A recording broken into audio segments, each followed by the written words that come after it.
বর্তমান অবস্থা থেকে আমাদের কিভাবে রক্ষা হওয়া যায়, কিভাবে আমাদের নেতৃত্ব এবং সারা দেশের আওয়ামী লীগ পরিবার এবং সাধারণ মানুষ কিভাবে নির্যাতিত হইতেছে, একটা দেশের রাষ্ট্রনায়ক সহ দেশের সকল পর্যায়ের মানুষকে কিভাবে ক্ষতিগ্রস্ত করতেছে, এটা আমরা যারা আওয়ামী লীগ পরিবার আছি সবাই এটা দিন এবং রাত্রে 24 ঘন্টার সকল কিছু সবার মধ্যে অবগত আছি। এর থেকে রক্ষা পাওয়ার যেটা পথ, আমাদের কয়েক ভাই বলছে যে গুজব, মিথ্যাচারণ, এগুলো আপনি একটু খেয়াল রাখবেন। কোনো ডেডলাইন, কোনো তারিখ, এগুলো যেন কারো মুখের থেকে না বুঝা, না যাই না, না শুই না, বাস্তব অবস্থা যেটা যে না করা হয়।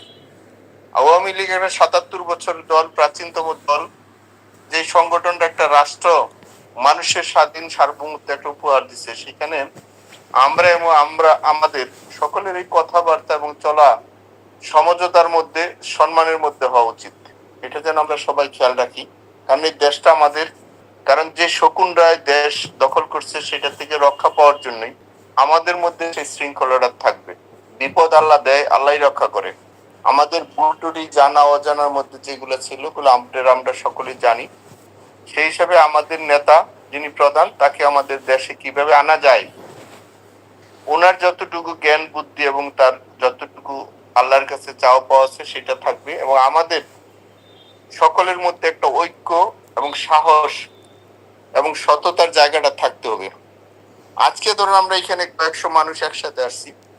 আওয়ামী লীগ এমন একটা সংগঠন, যে সংগঠনের শুধু ছাত্রলীগের 36 লক্ষ নেতা থাকার কথা, সেম যুবলীগেরও 36 লক্ষ নেতা থাকার কথা, এবং অন্য সংগঠনেরও এই মিলে আমাদের 1,72,00,000 শুধু নেতা যাদের পদ আছে, এই অবস্থা আমাদের নেতৃত্বটা থাকার কথা ছিল। কেন বা কিভাবে হয় নাই বা হয়েছে, এটা আপনারা সবাই জানেন। এই 1,72,00,000 শুধু আমাদের নেতা থাকার কথা। পৃথিবীর কোন দেশে যদি একসাথে 50,000 মানুষ দাঁড়ায়, তার পরাজয় হয় না। আমরা সবাই বক্তা, সবাই বুঝি, সবাই জানি সবকিছুর মধ্যে আমাদের কি হয়েছে কি হয় না, এটা আমরা সবাই জানি। আমি বললাম 1,00,000 মানুষ যদি আমরা একসাথে হই, তাহলে সেখানে কোনো শক্তি এই শক্তিকে দমাইতে পারে না। এই 1,72,00,000 মধ্যে আমি একজন সমর্থক, আমি কোনো কমিটির সদস্য না, আমি একজন সমর্থক হিসেবে আছি। সেই হিসেবে অনুরোধ করবো, আপনারা বা অন্যরা অনেকেই পদে আছেন বা পদের সমর্থক আছেন, যার যার ওয়ার্ডটা, আমি আবারও বলছি 64,000 ওয়ার্ড আছে, যার যার ওয়ার্ডটা যদি আমরা নিজেরা ওইখানে অবস্থান করতে পারি, নিজেরা ওয়ার্ডটা যদি গুছাইতে পারি, নিজেরা যদি নিজেদের ওয়ার্ডটার মধ্যে মানুষের সাথে সম্পর্ক তৈরি করতে পারি, তাহলে আমরা সবাই বাড়িতে ঘুমাইতে পারি।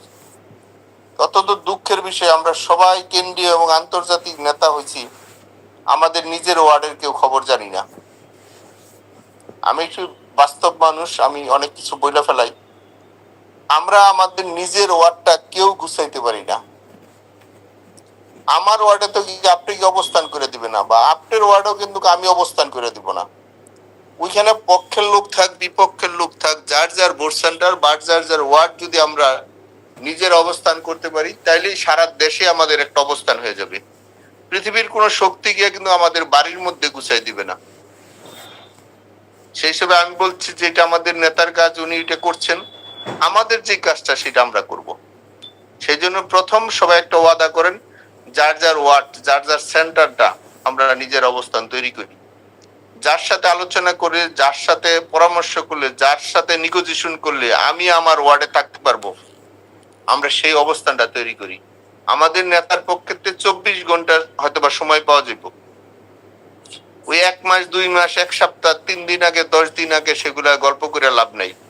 24 ঘন্টা সময় পাবো, 24 ঘন্টায় যে যেখানে আছি, যার যার অবস্থান থেকে সেইখানে যে জায়গায় যেই মুহূর্তে যেভাবে বলবে, আমরা সেই জায়গায় আমাদের মানুষগুলাকে, গণতন্ত্রকে রক্ষার স্বার্থে এবং আমাদের মানচিত্র, আমাদের প্রিয় জন্মভূমির জন্য যে সময় যে জায়গায় যে অবস্থানে সন্ত্রাস থেকে আমরা যেন মুক্তি পাই।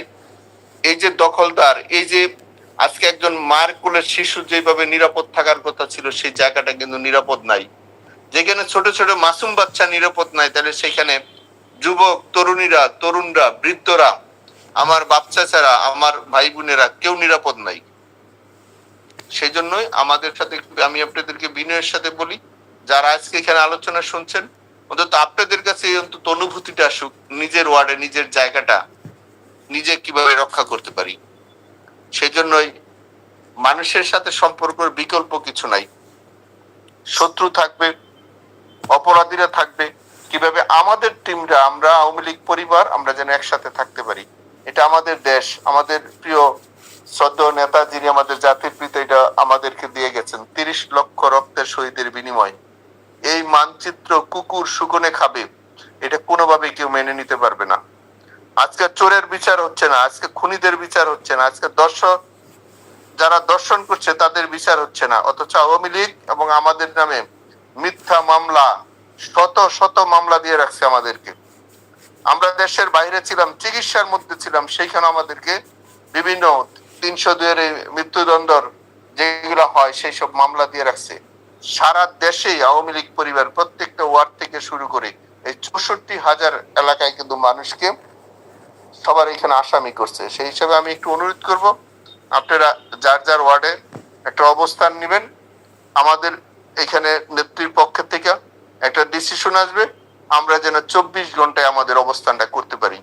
এটা আমাদের দেশ, এটা আমাদের জন্মভূমি। এই জন্মভূমির জন্য যা দরকার, যা প্রয়োজন, মানুষের শান্তিতে রাখার জন্য, মানুষকে নিরাপত্তা দেওয়ার জন্য আমাদের পক্ষে যা যা প্রয়োজন, আমরা সবকিছু নিয়ে প্রস্তুতি নিয়ে আমাদের এই প্রিয় জন্মভূমি মানুষের যে ন্যায় বিচার পায়, মানুষের স্বাধীন চেতনায় চলতে পারে, এর জন্য যা যা প্রয়োজন আমরা আল্লাহর রহমতে, আল্লাহর অশেষ দয়ায়, কারণ মানুষ আমাদের ভুল ত্রুটি আছে, আল্লাহর কাছে আমরা ক্ষমা চাই। আমাদের সারা পৃথিবীর সাথে যে বন্ধুত্ব যে সব জায়গায় নষ্ট হয়েছিল, সেইগুলো পরিপূর্ণতা করে আমরা একসাথে আমাদের পুরো দেশের মানুষকে নিয়ে আমরা নিরাপদে থাকতে চাই। যেটা আমরা আগে ছিলাম, আমাদের তার চেয়ে তো ভালোভাবে আমরা যেন থাকতে পারি, সেই পরিবেশটা আমরা করার জন্য আমরা চেষ্টা করছি। আমাদের লিডারও সেটা করছে। আমার বিশ্বাস আপনারা এটা উপলব্ধি করছেন, আপনারা নিজেরা সেই কাজটার জন্য করার জন্য প্রস্তুতি নিচ্ছেন। আপনাদেরকে জানাই, আমি আবার বলছি, বড় নেতা অনেক দেখছেন, বড় পদলা অনেক দেখছেন, কিন্তু এই সর্বশেষ আপনাদের মাঠ পর্যায়ে কর্মীদের কাছে কিন্তু এখন যাচ্ছে। মাঠ পর্যায়ে কর্মীকে অমূল্যায়ন করলে, মাঠ পর্যায়ে কর্মীদের নেতৃত্বের মধ্যে শ্রদ্ধাশীল না থাকলে কত বড় ধাক্কা এবং কত বড় অপমানিত হয়, সেটা যারা যে 5ই আগস্টে যদি আমরা শিক্ষা না নিয়ে থাকি, তাহলে কেউ মৃত্যুর পরে শিক্ষা নিবে না। সেই জন্য আপনারা এই যে রমজান মাস রোজা থেকে, আমি জানি কেউ বাড়িতে থাকতে পারে না, কেউ ঘরে থাকতে পারে না, বিশেষ করে আমাদের গাজীপুরের লক্ষ লক্ষ মানুষকে বাড়িঘর ছাড়া করে রাখছে। লক্ষ লক্ষ মানুষ, নারী পুরুষ, তারা বাড়িতে থাকতে পারে না। এটা কোন দেশ, কোন শাসন ব্যবস্থা? আজকে যারা কি অবস্থা এটা করছে, যারা যেই জায়গায় পারছে 302 এর মার্ডার কেসের আসামি করে রাখছে। একজন পুরুষ মানুষ আমাদের গাজীপুরে, আমাদের সমর্থক, আমাদের একেবারেই মাটির মানুষগুলো, সাধারণ মানুষগুলো তাদেরকে ঘরে থাকতে দিচ্ছে না। সেই হিসেবে আমাদের ঐক্য হওয়া প্রয়োজন। আমরা যেন আদর্শের ঐক্যটা হই। আমরা একজন সমর্থক থাকি, বড় পদ দিয়ে কিছু আসে যায় না। আমরা সমর্থক থেকে আমরা এই কাজটা করি, আমাদের এই জন্মভূমিটা যেন আরো অপবিত্র না হয়। এর জন্য আপনাদের কাছে সহযোগিতা চাই। আপনারা আমাদের জন্য দোয়া করবেন, আমরা করব।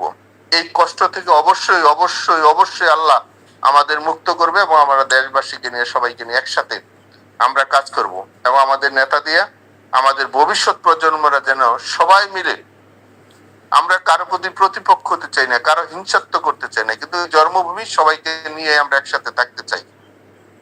আমরা সবাই একসাথে থাকতে চাই, এটা আমাদের জন্মভূমি। এর জন্য যা প্রয়োজন আমাদের জায়গা থেকে আসল সময়, আসল টাইমে আপনারা জানবেন, আপনাদের 24 ঘন্টা আগে বলে দেওয়া হইব।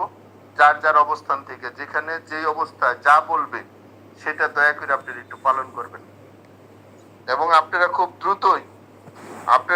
দ্রুতই একটা ডিসিশন পাবেন। কিন্তু আমি বলি, কেউ ফেক, কেউ মিথ্যা দিয়া কোনো ডেডলাইন যেন কিছু না করা হয়। সময় পরিস্থিতি আপনাকে বলে দিবে কখন কি করতে হবে। সেই জন্য ফেসবুক অবশ্যই চালাবেন, কিন্তু এটা নিজেদের টিম এবং সবকিছু যাচাই বাছাই করা। প্রতিপক্ষরা অনেক ধরনের মিথ্যাচারণ করতে চাইবে, অনেক ধরনের কুৎসা এবং বদনাম এবং আমাদের কর্মী এবং নেতাদের তারা অপমানিত করতে চাইবে, সেটা যেন আমরা খেয়াল রাখি। আমরা প্রত্যেকটার কথার যেন রাজনৈতিক ভাবে সেটা যেন আমরা উত্তর দিই, আমরা যেন রাজনৈতিক ভাবে উত্তর দিই। আমাদের ভাষা, আমাদের চলাফেরা, নম্রতা, ভদ্রতায় যেন মানুষ মনে করে এবং বিশ্বাস করে আমাদের উপরে এবং আওয়ামী লীগের পরিবারের উপরে, আমাদের সহযোগী সংগঠনের পরিবারের উপরে যেন যেভাবে আয়নারা যেভাবে অত্যাচার করেছে, আমাদের দেশবাসী যেন জানতে পারে এবং বুঝতে পারে। বোঝানোর জন্য আমাদের পক্ষ থেকে যা যা দরকার আমরা সেটা যেন করব। কোনোভাবেই যেন আমাদের নাগরিকরা যেন কষ্ট না পায়, এটা আপনারা খেয়াল রাখবেন। কারণ আজকে কোনো মানুষ নিরাপত্তা নাই আমাদের দেশে।